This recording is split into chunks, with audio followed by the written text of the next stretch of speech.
Welcome back to the Fuel Your Legacy podcast. Each week, we expose the faulty foundational mindsets of the past and rebuild a newer, stronger foundation essential in creating your meaningful legacy. We've got a lot of work to do, so let's get started. As much as you like this podcast, I'm certain that you're going to love the book that I just released on Amazon, Fuel Your Legacy, The 9 Pillars to Build a Meaningful Legacy. I wrote this to share with you the experiences that I had while I was identifying my identity, how I began to create my meaningful legacy, and how you can create yours. You're going to find this book on Kindle, Amazon, and as always on my website, samknickerbocker.com. Welcome back to Fuel Your Legacy show, and today we have somebody from a state that I've never met somebody from this state before. So it's exciting for me. I get to meet new people all the time. Her name is Kim Daly, and she is the #1 franchise coach. She has helped people from all different industries take their dream or their little quiet part inside themselves that they haven't spoken to anybody else, their little baby that they're too scared to share with anybody, their secret, their affair. She's helping you share this openly with everybody and be proud of it. And not only be proud of it, but get other people to buy into why you should continue your affair and why you should continue your dream and build a legacy doing that. So I'm thrilled to have her on this podcast. She's going to share so much value. She's helped hundreds, thousands, maybe not millions, but probably by ripple effect, probably millions of people really dive into the difference between where they're currently at and that millionaire mindset, and then helping them get there. So she's an expert in what she does, and I'm just super excited to have her share her expertise with you. I'll be asking questions to help draw those things out of what I think will help you as well. So Kim, thank you so much for being on our show and spending the time to do this. I know it takes time to do this, so thank you, and take it away. Thank you, Sam. It's a pleasure to be here. I'm excited. I think that your show, Fuel Your Legacy, parallels exactly what my personal existence and what I do for a living, my personal self and my professional self do every single day. A lot of what makes me the successful franchise consultant that I am are the principles that I teach my candidates when they come to me in some state of transition in their lives, or just with the dream inside of them to own a business. But where do you begin, and what's the right business, and how do you actually explore and say yes and feel confident that you've asked enough questions and the right questions, and how do you finance a business? How does somebody afford it? So I help people figure all of this out, and my services are free. And we start all the way back at the beginning. And I love to kind of begin with the end in mind, right? Because I want to know a legacy. Why do we want a legacy? Well, because we want our life to have meaning, right? We want our life to have purpose. So what do you want that purpose to be, right? Personally, professionally, and financially, who do you aspire to become? And if we can outline clearly and specifically where you want to end up, and we know where you are today, then it's my job as the franchise consultant to bring the right franchise vehicle that will get the person from here to there. So the business becomes the vehicle that drives their life, rather than the business being looked at as sort of the end all be all. Does that make sense? Yeah, totally. I 100% agree.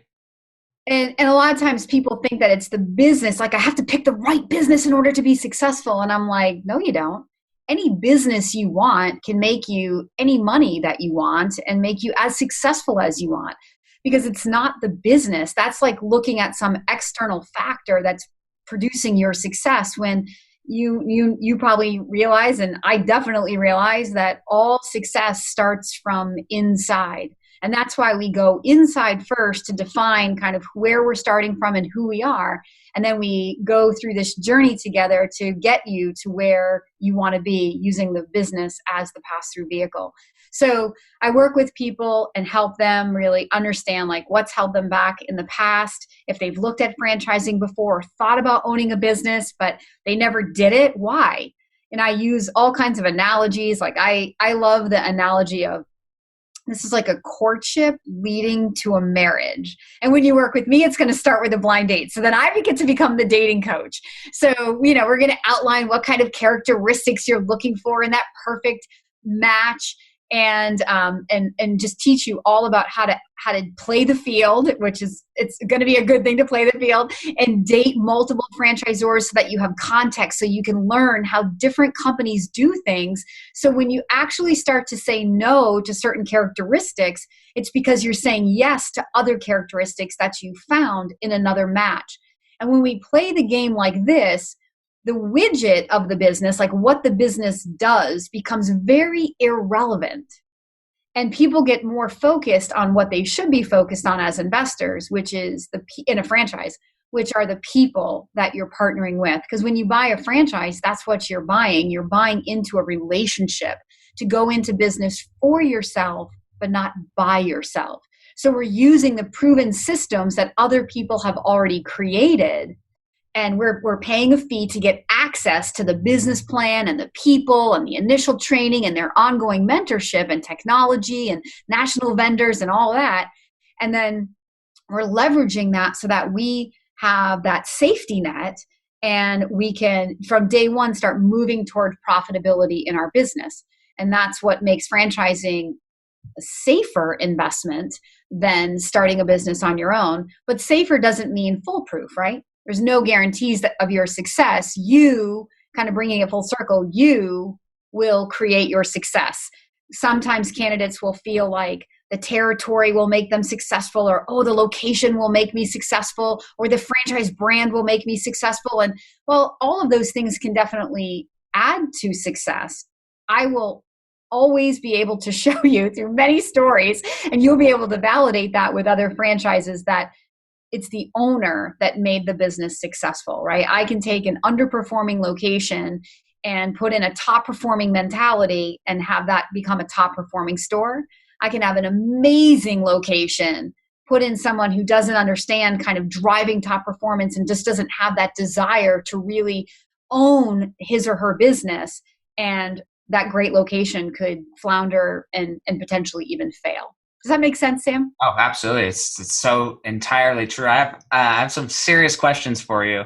Okay. Here, because I think that, well, one, everything she said is 100% what I agree with, and what I'm not the perfect at expressing it or teaching it. So this is where I'm excited to learn from you of ways as a leader to actually make that go. I say multi-generationally, but get the team involved in the vision and in the crusade, because I think that, yes, success starts within. You have to identify what it is you want to do, because anything, just like you said, I believe anything can make you money. There's literally nothing that, like, people, I use this example because I think it's so crazy, and it's something that I don't value at all. But like, people make millions of dollars by allowing you to watch them eat food on YouTube. Ugh. No, my teenage boys do it. Mom, I'm like, it's gross. It's so dumb. Like, why? But here's the deal. You can make money doing literally anything. So like, there's no limit to what you can do to make you millions of dollars. The question is, does it align with who you are? Now, I go a little bit deeper in my legacy coaching. It needs to be more than just alignment within yourself, but how do you want to be remembered, and how's that affecting other people, and is that a value, and is it a win-win-win for everybody, yourself, the world, and the person that you're serving? There's a lot of other questions to go into it, but absolutely it has to align with you, because if you get into something that doesn't align with you, I was successful selling pest control door to door. And like, still today, I'll still sell you pest control because I think everybody needs it. I don't get paid for it anymore. And I actually really like the door-to-door activity. Like, I think it's a fun, energizing, you get to meet lots of people. You never know what's behind the door, a dog, a gun, a person. Like, the reality is you just don't know. And so there's a risk factor. All of it's exciting. And when it came down to it, it wasn't really the way that I wanted to be remembered. And it wasn't the impact that I wanted to have on society. Not that it's a bad impact to have. I'll still sell it to you. It's just not what I want to be known for. And so finding something that, starting inside, identifying who you are and what's important to you, and then building out of that, that's huge. For me, I'm going to have you, well, I guess I'll just ask you this. How important are identifying, when you're looking inside yourself, how important is identifying your core values as a being in that process? It's so true. I didn't say that, but we definitely go into that with I definitely go into that with my candidates. Some people will tell me I have to do something that's purposeful. Other people, it's like, nah, if it's transactional and it makes money, I'm willing to do it. And it just depends on the investor. I'm not here to judge. There's different businesses, for different reasons people invest. So, but it's for the people that it is important. Like for myself, I eat organically. I love to work out. Like I wouldn't want to own a McDonald's. Like it's just not, I don't go there. I get that many people do, but I want to contribute positively to people's lives. And people will say those kind of things to me. And then I start looking and thinking about businesses that align with those core values. But for other people, like I love to ask the question about status, like how important is, like how sexy what you do is. And people, it kind of catches people off guard, and then they laugh when I'm like, yeah, well, if I say, hey, Sam, you could own a porta potty business and make $1 million, but it's porta potties. Like, are you bragging to your friends that, hey, you own the porta potty business? Or is it more important that it, has that sort of meaningful contribution to the world? But that's how I phrase that same question to get to the point you're getting to. And some people it's really important, and for other people it's just not. Yeah, I love that. That's one of my actual SMART goals that I have coined. Is I changed the SMART goals because I want to make them legacy goals. So it has to be sexy, it has to be massive, so that you can't accomplish it yourself. It has to be audacious enough that it creates separation. So some people are not with you, some people are with you. Has to be remarkable enough that if somebody hears about it, they're going to be talking about it, just because it's like, whether they like it or not, they're going to talk about it. Trump, whether you like him or not, people talk about the guy, and what he's done, what he's accomplished. Whether you like Tesla or not, people can't not talk about Tesla for good or bad, right? They get all this free media coverage because they're doing ridiculous, audacious things. They're like, why is that important? It's important because you're talking about it. That's why it's important. Did you read the book, The Purple Cow? That's where that comes from. I read that book. I read a lot of books. The word remarkable is all over that marketing book. Yeah, it's so important. And then lastly is, are you being transparent? Are you actually sharing what you're doing? But it has to be sexy enough that it holds somebody's attention. Now, maybe it is porta potties, and maybe the sexy aspect of that is, I make $1 million selling porta potties, literally dealing with crap. I make $1 million. What are you doing? Well, it's needs-based. It's long-term sustainable, right? I feel like when I'm talking to people about building a legacy in a franchise, because a franchise is different than entrepreneurship, where there's an innate passion in the person to bring something to market, to create it. Franchisees are sort of taking what somebody else's passion and just making money from it. So the passion comes in a different way. And to back up from that, the legacy piece of this is when people say to me, look, I want to build a business that I can pass on to my kids. I'm like, look, that could be too much pressure to put on this one decision. With the way that consumer trends go, how can we predict if what you're saying yes to today is something your kids will even be interested in 15 years, or it'll even be viable in 15 years? But that doesn't mean it's not a viable investment for you today. So the legacy piece is, by you stepping up and changing your life and becoming a business owner, the conversation at the dinner table changes. When the kids go into the business with you, they see something different. My kids know when mom's at work, which is on the 3rd floor of our house, they are not allowed to come up. She's busy. She's working. They don't have a mother that leaves the house to work. They know that and I'm like, look, I need to work today because I need to make money. It's different than like I put the pressure on myself, and that's the legacy that like my kids are growing up with. That's what I'm giving to them. What ownership means, not working for somebody else. Does that make sense? I didn't say that. Absolutely. And I think that's a great legacy of like taking ownership, because I don't care if you are working for somebody else. And this is another thing that I teach is you got to become the CEO of your own life. Like, I don't care if you're working for somebody else. If you're an employee, it's still your job as a CEO of your household, as a CEO of your relationship, to be negotiating the best possible terms for that contract. And if you go into a contract and you end up with less payment than you think you're worth, that's your fault. It's not the person who's paying you fault. It's your fault for being a crappy CEO, and you need to get some CEO coaching on how to negotiate a better deal. I love that. And a lot of the videos I put out in franchising are very well received by franchisors because I say it a little different, but exactly the same message. It's all about accountability. The franchisor becomes the very easy scapegoat in the equation when a franchisee is not successful.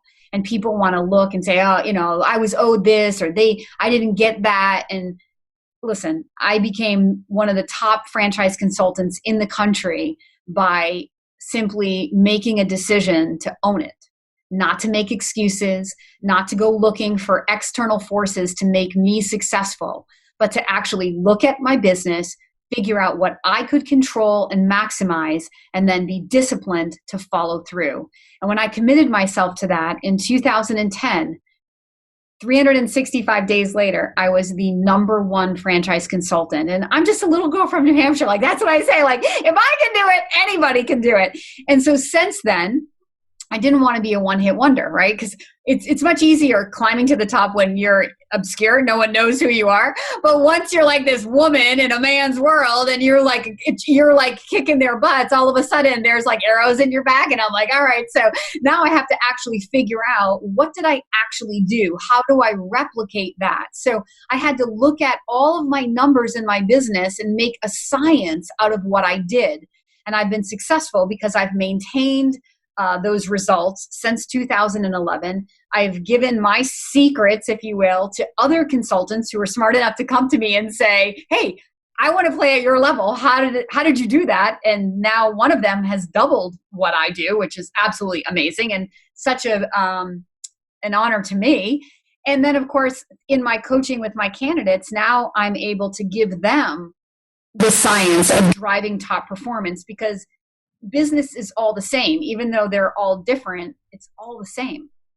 And so I can share my science with my candidates so that from day one, when they do take the leap off that diving board and decide to change their life, they have all the tools that I wish I had way back in the beginning, but it took me a while to figure them out. They have all those tools from day one to go be that top performer. And the most important part of what I just said is that they have the understanding that you're not owed anything. In a franchise, in life, nobody owes you anything. And if you really want to be successful, you have to own it. And I mean own it. Own it when it's good. Everybody wants to own it when it's good, right? When it's successful, it's all what I did. But when it's failing, somehow it's like the franchisor's fault. It's like, hey, wait. If you're going to own it when it's good, you got to own it when it's bad, right? And in every business, myself included, there always has to be valleys. You're going to skid out. And in fact, like, you can't avoid the skid. You can't avoid the valley. Why would you? Because that's where you're actually going to learn, right? I've learned more about my character. Character is developed when things are not going right. If you think about this time that we're in right now, this COVID time, right? I mean, this is people like, why would I want to explore franchising right now? And I'm like, why wouldn't you want to explore franchising right now? Because anybody can make their business look good when the economy is good. But you know how hard it is to make your business look good when like half of your stores or all of your stores are closed? So what it's going to come down to is the leadership and the culture, right? And how well supported those franchisees feel. So this is the perfect time. This is the best time in history to be exploring a franchise, because you're going to go out and interview those franchise owners who are scared out of their minds. They have a business that they're trying to live off of and they can't even make money right now. But if they're in a very strong, supportive culture where the leadership really cares and has made changes to the business model, adapted the business model, those franchisees are going to say they're as happy now as they were in February. So this is the perfect time. So, but it comes back again to just owning it. Yeah, I completely agree. And one other thing that I think I want to point out is you train somebody, that person is now doubled what you've been able to do, right? And you're happy to see them succeed. And that comes from understanding who gets to take the ownership, right? That comes from the understanding that that individual, yes, you train them to do stuff, and that's all that, although that's fulfilling, that person went and doubled that, right? And where you can learn to take ownership of yourself, it allows you to give other people that same amount of ownership of their successes and their failures. And I think that's a huge, huge important thing to understand. Now, I'm curious about the franchise. So I want you to create a distinction, if you're able to, create a distinction between franchising, multi-level marketing, and direct sales. Like, what's the difference? And in your mind, are they, would you recommend all three to different individuals, or like what's your positioning and marketing in those different areas? Okay. So, and if I understand you correctly, so direct sales would be more like you're like an independent consultant for a company? Yeah, I would say direct sales could be a lot of things. Like, for instance, direct sales could be pest control, right? You're 1099 sales guy. 1099, you're selling for somebody, and it's a direct sale conversation. Multi-level marketing, in my mind, is something where I get that. It's network marketing. I understand that one. Network marketing, and then franchising is different. There are elements that are different, and then there's elements that are the same in all of them. So that's why I want you to create some distinction for the listener, so they understand maybe they do like an MLM more than a direct sales, or more than a franchise, and kind of how those network together. And I know you're in Utah, which a lot of network marketing companies are headquartered there. And I think a lot of network marketing companies get a bad rap, right? Because they're low investment. So a lot of people, it's a low barrier of entry. A lot of people will raise their hand at the dream of being able to make money and the residual money, right? That's what they're all pretty much built on. But because it's a low barrier of entry, people will do it around a full-time job and never really give the business their full attention. And so very, very, very few people actually go on in the Mary Kay world to own the pink Cadillac, or the Arbonne world to own the white Mercedes, right?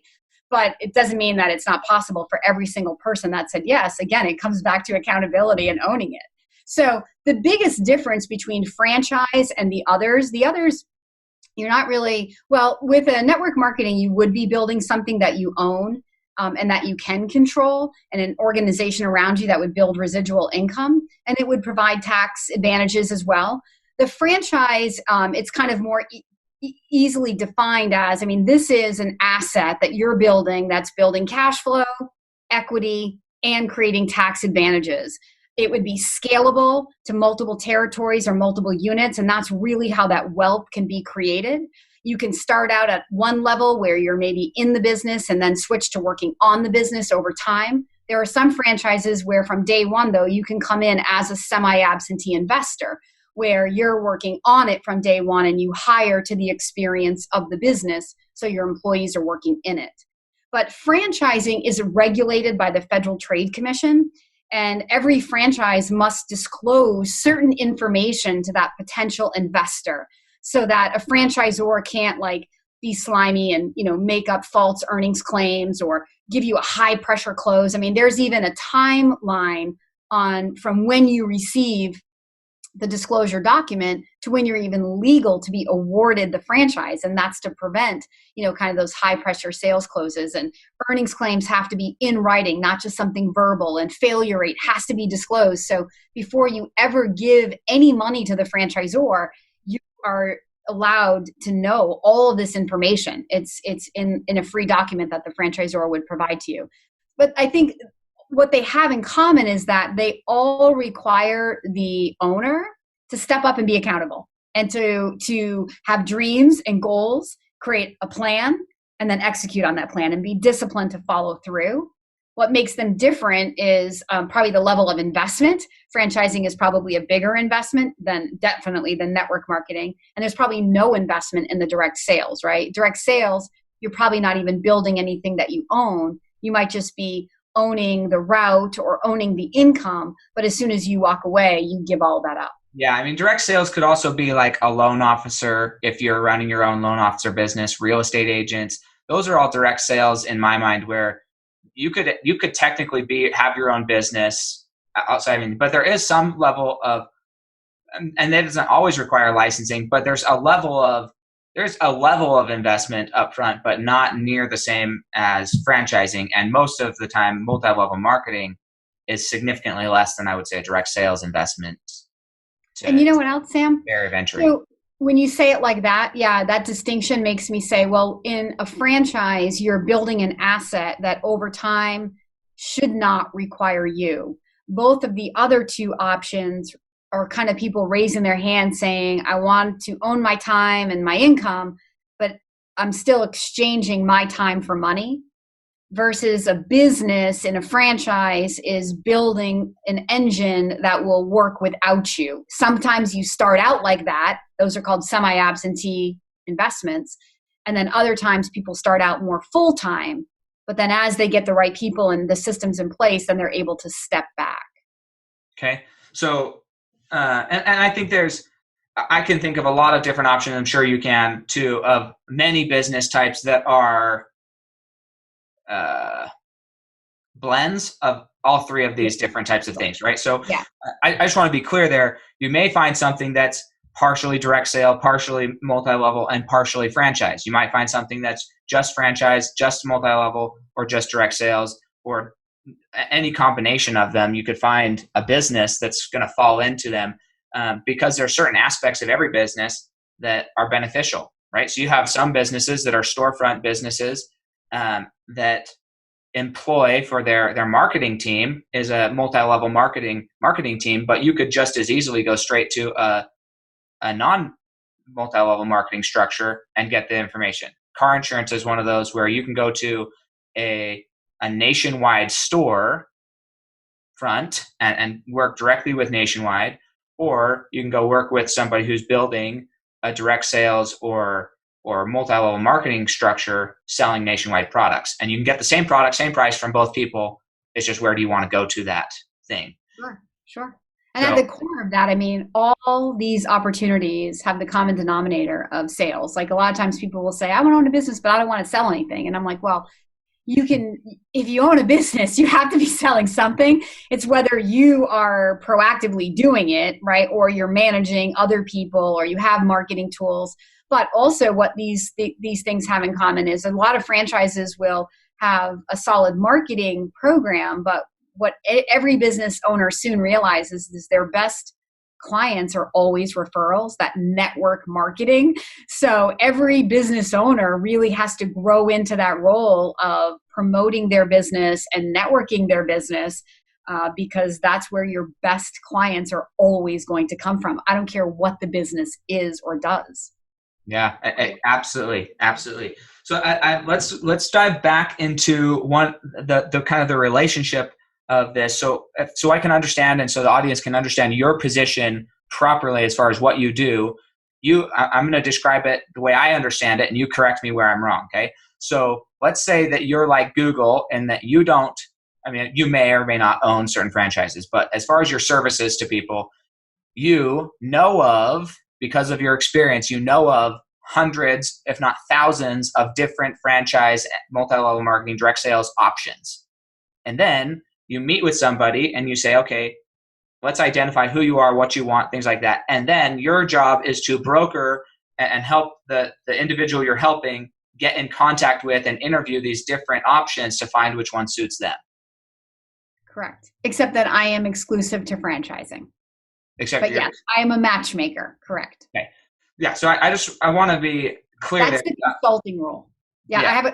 I'm a coach too, because once we've identified the companies, how do you say yes? A lot of people I know exactly what company I want to look at. They might have even looked at it before, but they couldn't figure out how to say yes.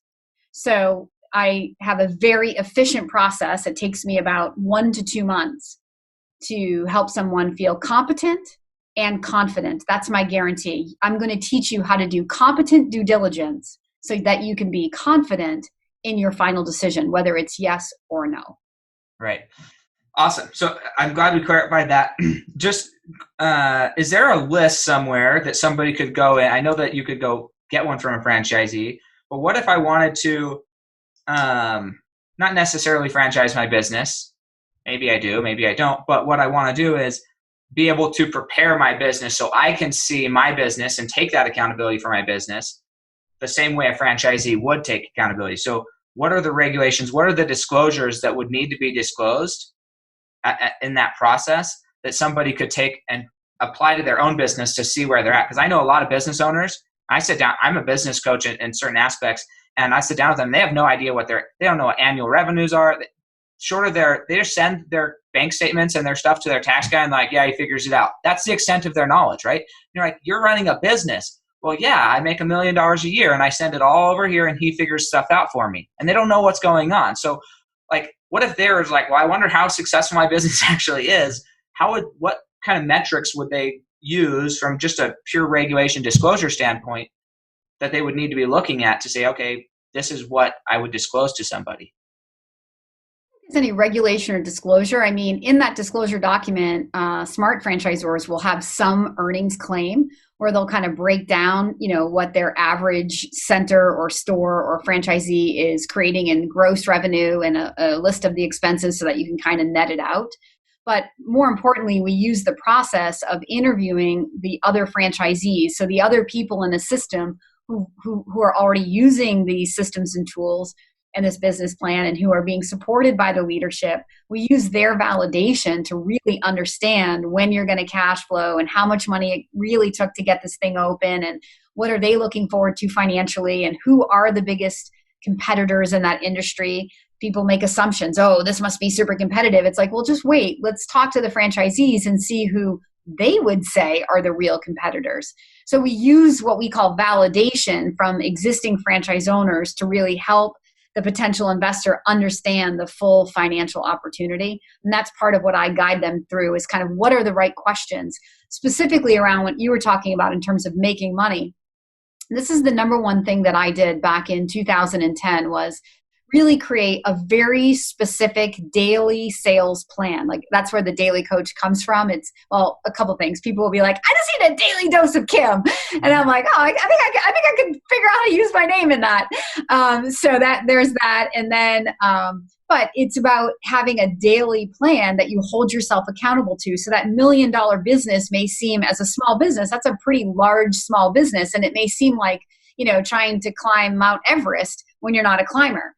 But if you have a daily sales plan that's broken into however many days that you're going to work that year, then you know exactly what you need to accomplish every day you come to work, and you never have to look up at the top of the mountain, the $1 million. You only have to stay focused right where you are today. And when I did this for myself, just kind of made it up in my head. Again, the first year I did it, I had no idea of the effect it would have on my business.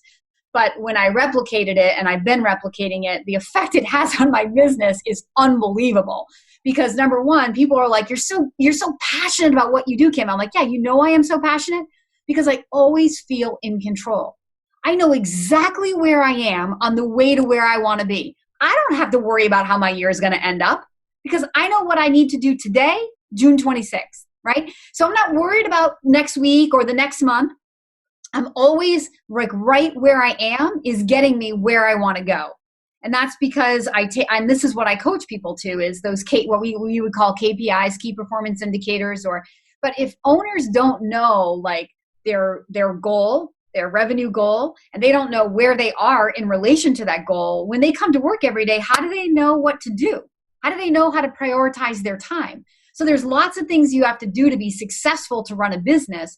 But there's just a few things, typically 1, 2, or 3 things that if the owner would focus their time and attention on those things, almost to the detriment of the other things, the business would grow leaps and bounds. And that's what I did in my business, identifying what do I have the most control over? Because in my business in particular, I'm not selling a franchise. Like I have to rely on the franchise salespeople to do their job, right? So, and I have to rely on the person who I'm talking to have deep motivations to actually be able to jump off the diving board. I mean, I can prepare you to climb the ladder of the diving board and walk out to the edge of the plank, but I can't like push you off, right? I want you to like be running off that diving board and jumping exhilarated that this is the right thing for you. And that's why I teach competence and the due diligence, because that's where the competence will come from. And that competence I'm teaching is what I've self-taught in 18 years of being a franchise consultant and 24 years of being a business owner. Does that make sense, Sam? Yeah, no, it does. And I think that that's so important because I was actually just having a conversation with a business partner today. And he's like, man, I'm having problems with my closing ratios. I'm going through, this is my process. And then when it gets to the closing portion, nothing's going through and nobody's following through. I was like, okay, you can blame that on somebody else. You can blame that on, but like there's 1,000 ways we can blame it. But for me, I learned this from Grant Cardone, and for better or worse, I think it's served me a ton. So if it serves you, great. But like, I take it like the idea of extreme ownership of like, when I get rear-ended, right, then I take ownership for that. If I get rear-ended in the car, I take ownership. Now, what does that mean? Does that mean it's my fault and that I should pay all the bills? No. But that means next time I need to figure out, how can I leave earlier, drive a different route? Like, what can I do to avoid that in the future? That's what that means. Not that I'm owning somebody else's decision, but I'm doing, what can I do to avoid that or prepare for that sooner? How can I mitigate those things sooner? And so although you can't control that person jumping off the bridge, you can vet the people you're working with so that you're only working with people who want to jump off the bridge, not who are going to tiptoe to the edge, right? And so I want to make that clear, because we deal with that in children. When you're raising a family, you got to do the same thing. You're like, I can't control how this child's reacting. True, you can't. However, what can you control that affects how they react, right? And so it applies to every aspect of your life, this principle of thinking about, what can I control, and focusing on that rather than dealing with what's out of your control. And when something's out of your control, don't give up and say, oh, that was somebody else's mistake. No, look internally and say, how can I make sure that I don't ever have to deal with somebody else's mistake like that again? Yeah, that's awesome. I don't want to deal with those people. Yeah. And in my business, what I identified was the only thing I really could control is, I can't control who's going to say yes, but I can control how many people I find who want to explore franchising. And so when I just sort of stacked that funnel, if you will, full, and every day made my focus on anybody in process, I had to figure out, all right, I already lost control of them. Now, that's not entirely true. I'll come back to that in just a minute about your sales objections. But if I played that game with my mind and said, they're in the process, whether they will or they won't, I can't control that, so that's done for me. When I focused on what I could control, and it was a game that I couldn't lose, because when I broke down my goals, it was like one person per day. And it was like, seriously, Kim, like, if all you have to do is come to work every day and just like try to find one person who might want to engage in exploring franchising. Like, so what happened is, it was a game I couldn't lose. And I came to work every day excited to like win. I never felt defeated. And so my confidence grew. My energy is always high. So people are like, you're so passionate about what you do. It's like, well, yeah, if you create an environment where you're always winning, why wouldn't you be happy and passionate? And so that's what I want to give to my people. Now, the same thing about when you talk about sales objections. Other consultants will call me, or even, people that own a business and they don't want to own the objections. And I'm like, look, every sales process only has so many objections. We're all different, but we all think the same. So if you keep getting the same objection, then you need to figure out how to bring that objection up before the client thinks about it. Because here's what happens. So I do live events. I travel all over the country, and I speak before people in career transition, career symposiums, MBA groups, business groups. And after so many years of doing this and fielding all the same types of questions, I redesigned my whole pitch to almost be debunking myths the entire time. And what happened is, people started coming up to me after, and they were like, when you talked about the 53-year-old woman and blah, and they were like, it was like you were talking to me.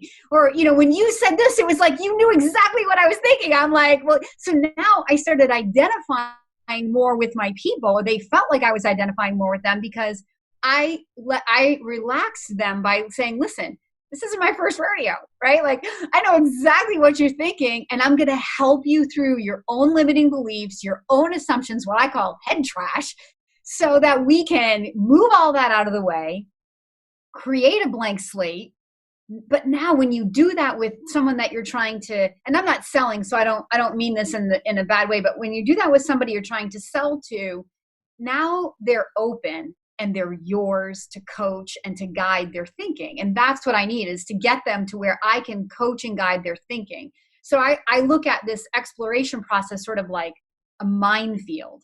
Like, it's like a battlefield, and it's in your mind. So if I can carefully guide the person around the landmines, wait, right? Like, a lot of times people think this at this stage. And if I can tell them before they step on the landmine, I can safely guide them around it. that's much easier guiding them through the process successfully than if they step on the landmine and I have to try to put them back together. And any sales process has all the same things. So if you can figure out what your common objections are, and you can figure out how to set those objections up early so that they don't come up, you're going to be infinitely more successful. Because after I did this one thing of focusing on one new client every day to build my legacy, then I had to go back and really look at the science. And I then looked at my closing ratios. And at that point, I was working with about every 12 people that I talked to, one would buy a business. And that was like really hard. That's a lot of work.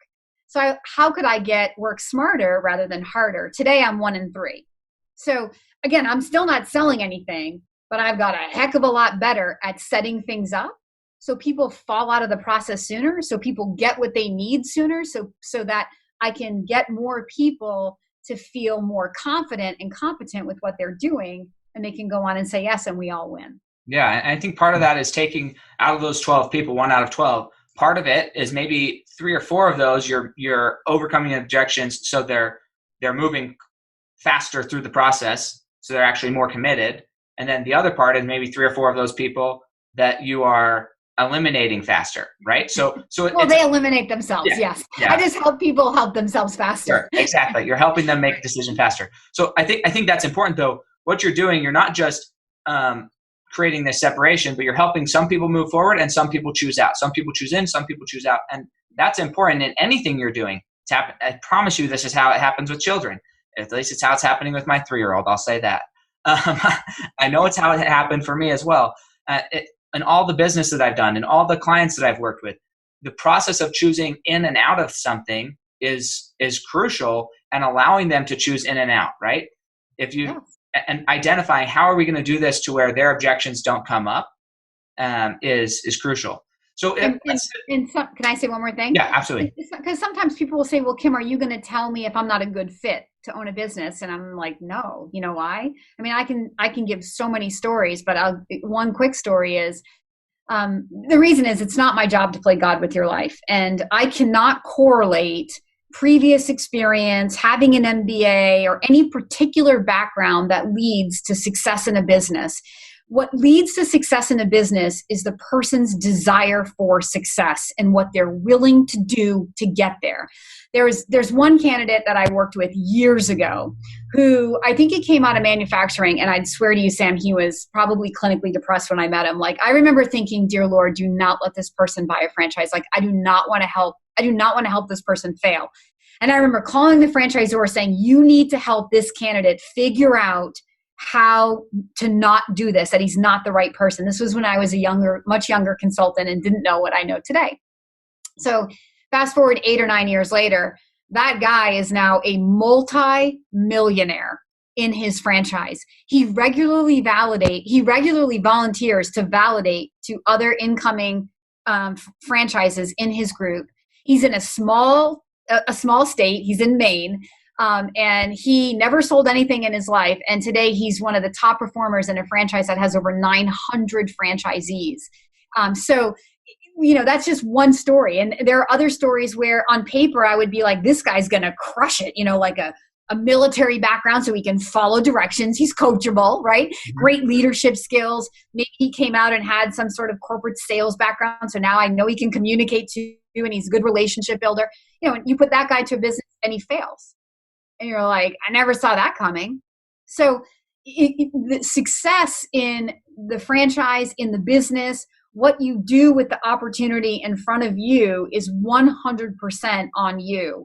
And that's really hard for people that are coming into this idea of owning a business to wrap their heads around. But once they work with me over the 1 or 2 months that I get to be with them, by the time they say yes, if they say yes to their franchise, they will 100% understand exactly what that means. It's it's fundamentally important, because then and this is why franchisors love me, because if I can bring a candidate to them who owns it from day one and is not looking for the franchisor to help them be successful. And that doesn't mean training and support. To your point, we raise our children. We want to give them every tool and education and everything that we can for them to be successful. But we can't control what they do. And a better example of is my personal training example, right? So let's say that you, Sam, and 3 of your friends join the gym on New Year's Day. And you're like, all right, you're all going to, like, let's say you have 50 pounds to lose. You're all going to lose weight. And so you join the same gym and you all hire the same trainer. In fact, you decide to do it like at a boot camp. You're all going to come at the same hour and train. Do all 4 of you lose weight at the same time? No. Do all 4 of you even lose weight? No. Maybe. Do some of you quit? Probably. Does one of you maybe go on and lose 50 pounds in 30 days? Maybe. Right? So if you all are in the same environment, you're given the same plan and the same leadership, why do you all have such drastically different results? Well, because your individual effort matters. What you do, how you mentally show up, how important your goals are to you, how intense you are, right? What you do in the 23 hours you're not in the gym. So the franchisor can be the most world-class franchisor with all the systems and all the tools. But that still doesn't guarantee success, because we know the plan works, but what we don't know is, are you going to work the plan? Does that make sense? Oh, what does 100? I think that it's that desire for success, that working with a coach, working with a mentor, that's their objective, is to match up. What is it that you are excited about? When I'm working with somebody and thinking, hey, do you want to work with me in my business? Then I'm thinking, and this comes up all the time. Well, I don't like sales. I don't like working with people. I'm like, is that really true? Well, what is it that you do like? Or they'll say, well, I really like working at the library, but it's not feeding my family. And okay, well, what exactly do you like about working at the library? Well, I like smiling at people when they walk in. Okay. Could you do that smiling at anywhere else and get paid more for it? Yeah. Okay. Well, what else do you like? I like directing people to wherever they're going. Okay. Could you direct somebody to what they need in a different way and get paid a commission on directing them to that? Right. So all the things that you love doing, there's a lot of different places to do that. And if you're unhappy with the compensation you're currently getting, really do your best to identify what is it you actually love. And that's where we're going to loop back to the beginning, where she says it starts with inside yourself, identifying those core values. That's crucial, because once somebody helps you identify those, and once you identify those inside yourself, now all the world opens up, like, oh, I can go do this here. I can go help somebody get what they need in all these different areas. Now I get to choose which one I want. Now I'm not being selected. I get to select. You're so spot on. Yeah. I have people buying maid service businesses that if I had just said, hey, here's a maid service business, they're like, what? But when I say, look, remember when you told me that you love managing people, that you want to be the kind of boss that gets to give those people in your community an opportunity that other businesses would not give an opportunity to, that you want to have an impact in your employees' lives. You want to come to work every day. If you could come to work every day and you could be the leader, the kind of boss that other people kind of look up to, and for not just like professional growth, but personal growth, that would be an environment where you feel inspired to go every day. And I'm like, great, well, here's a maid service franchise. But it's so when I present companies to people, it's based on all of those characteristics. And it doesn't matter.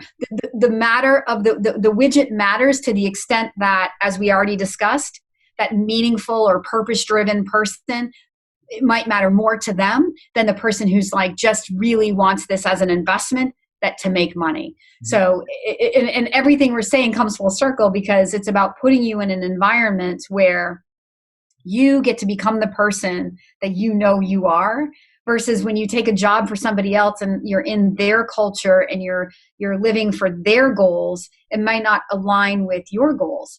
And if they decide that you no longer fit into where they're going and they lay you off, you suddenly find yourself feeling out of control. And you come to me at this point where you're like, I want to own this. I want to build something of value for me and my family. I want to build this legacy of ownership that I can pass on to my kids. I want to build an asset that creates cash flow, that builds equity, that provides tax shelters, right? How do the rich get richer and the poor and the middle class stay the same? Robert Kiyosaki's book, Rich Dad, Poor Dad, because they own businesses that create tax shelters and they build assets. So they have leverage.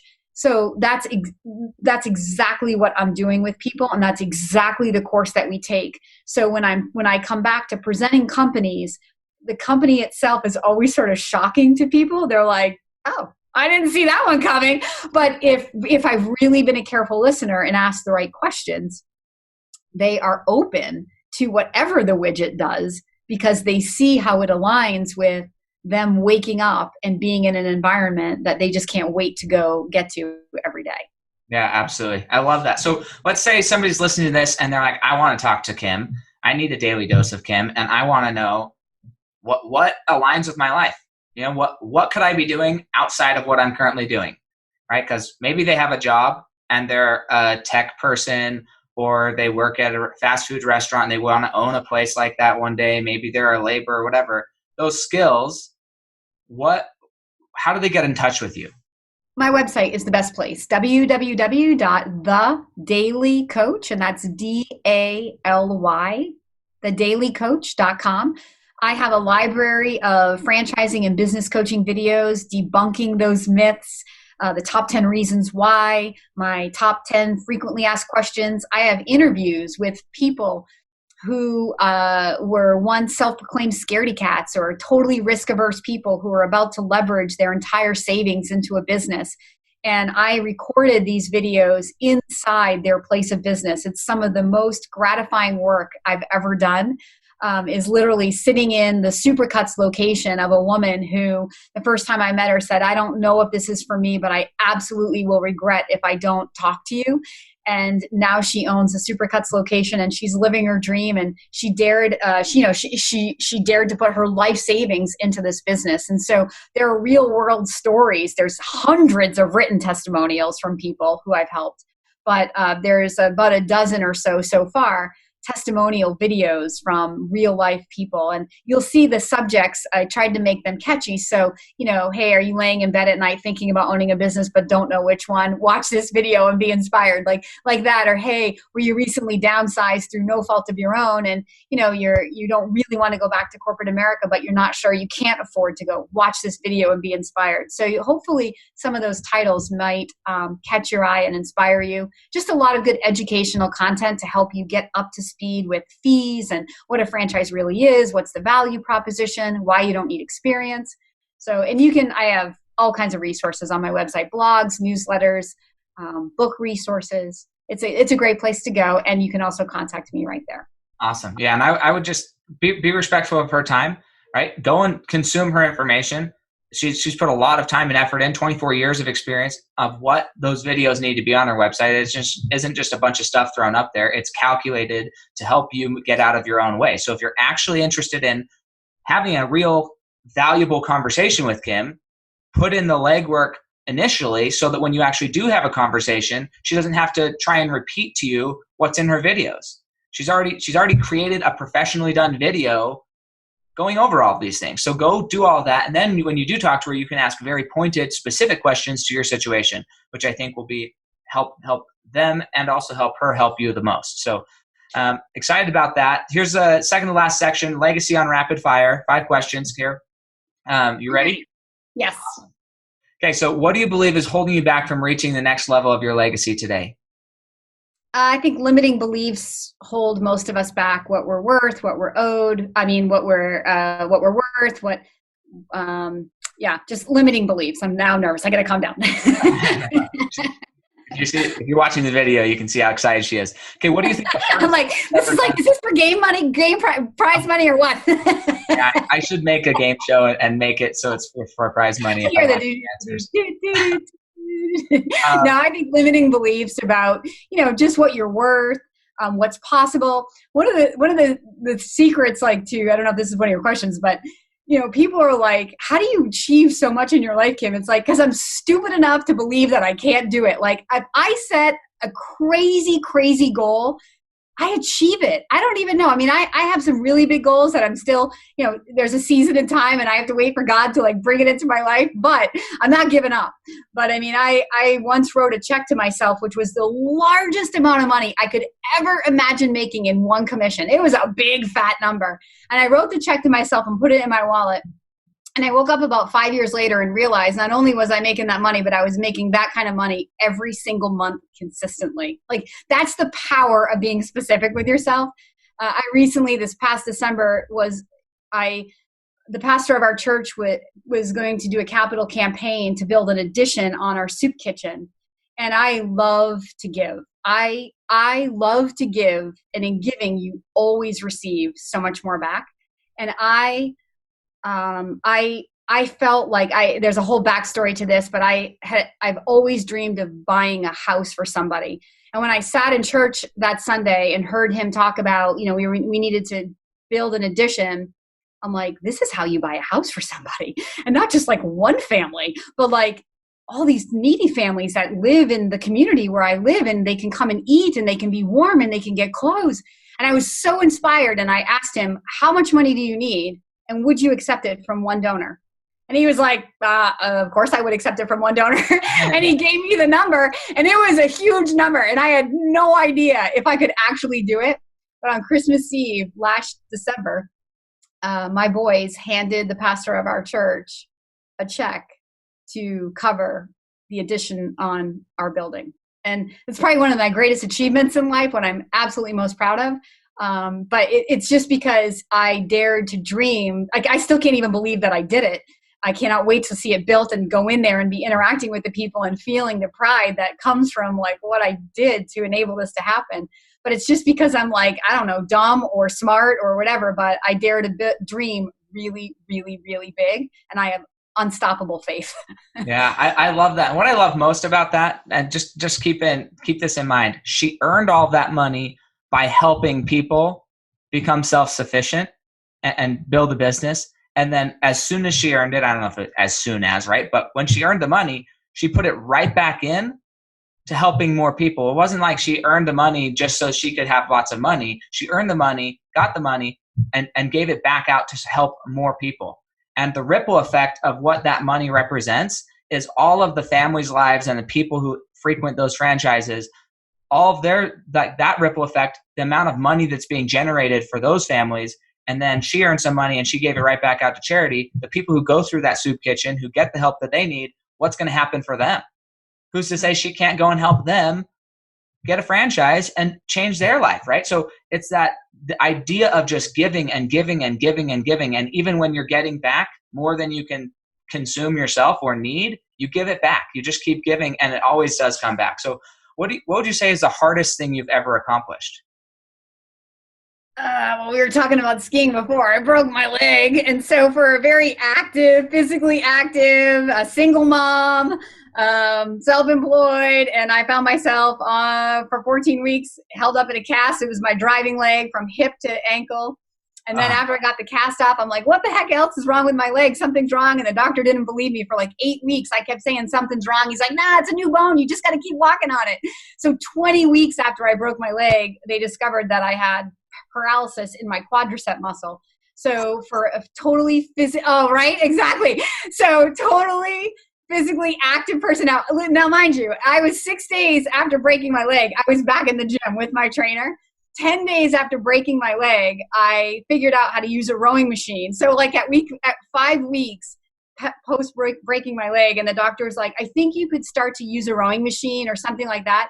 I'm like, I've already been doing that since like day 10. So like everybody in the gym was like, Kim, you're so inspiring. I'm like, I'm not trying to be inspiring. I'm just trying to feel like myself. I'd say like, so it's taken me 17 months to fully regain my leg and my mobility, but I'm back running on a treadmill. I am determined to ski this winter. So I'd say that is the hardest thing I've ever had to, because you know what, Sam? I actually learned to meditate. Like on the weekend, I broke my leg January 28th. And so we're a big ski family. So everybody's going skiing every weekend and I'm stuck home. And I'm like the biggest one who I live to ski. So I'm like crying with my wounds on the couch every weekend. So I'm like, I need to pass the time. I'm like, I got to invest the time doing something. And I decided to take a 9-week meditation course. And I finished the course in 4 weeks. And it literally changed my life. I told my mom when I got up off the couch 14 weeks later and got that cast off, that I got up a totally different person through meditation, and really, really understanding how finding God is finding yourself. Like God is you and you are God. And that's what you learn through meditation. And you learn by what we've just said, by going inside yourself. So the hardest thing was overcoming, like learning patience, the physical pain. I had to hire a caregiver. she was like, actually, she went grocery shopping. She ironed like uniforms. My kids go to a Catholic school. So she was ironing uniforms, driving my kids, all that. But like, eventually I was like, oh wait, can you just like do my grocery shopping for the rest of my life? So, there were so many lessons in there that a totally self-sufficient person to become totally handicapped, that I had to learn and humble myself and ask for help. And that was really hard, but I'm so proud of how I went through that. And then because I redeemed the time and had this life-changing experience with meditation, I literally not only have a stronger, better bone, but I have a stronger, better mind, and I think future. Yeah, I love that. That's incredible. So here's the last question. This is my favorite question. I save it for the end, and you've already heard it because you listened to some episodes, which is good.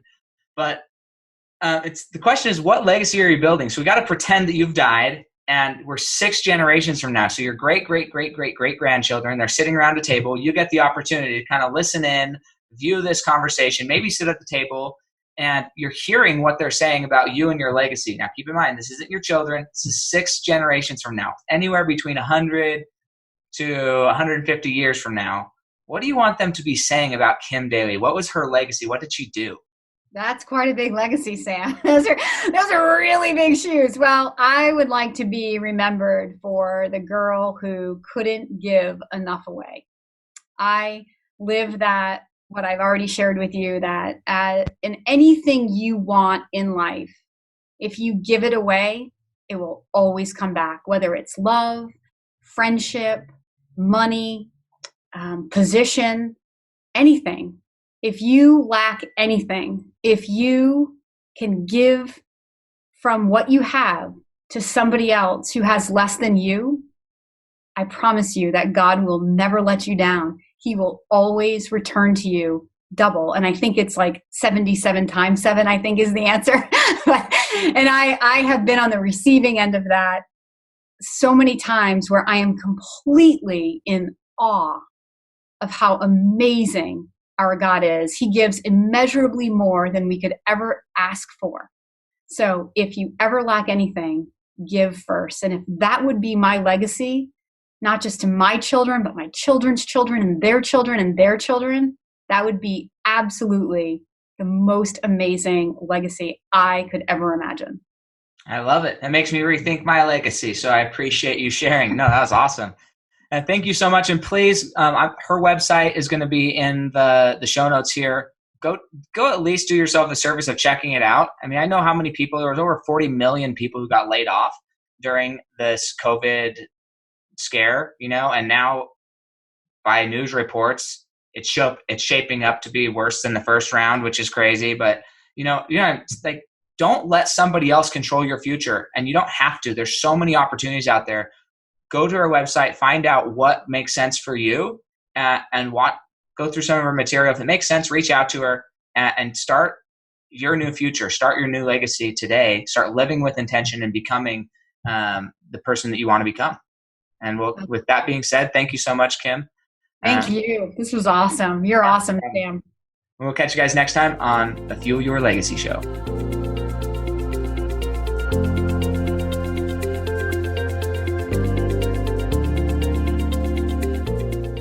Thanks for joining us. If what you heard today resonates with you, please like, comment, and share on social media. Tag me, and if you do give me a shout out, I'll give you a shout out on the next episode. Thanks to all of those who've left a review. It helps spread the message of what it takes to build a legacy that lasts. And we'll catch you next time on Fuel Your Legacy.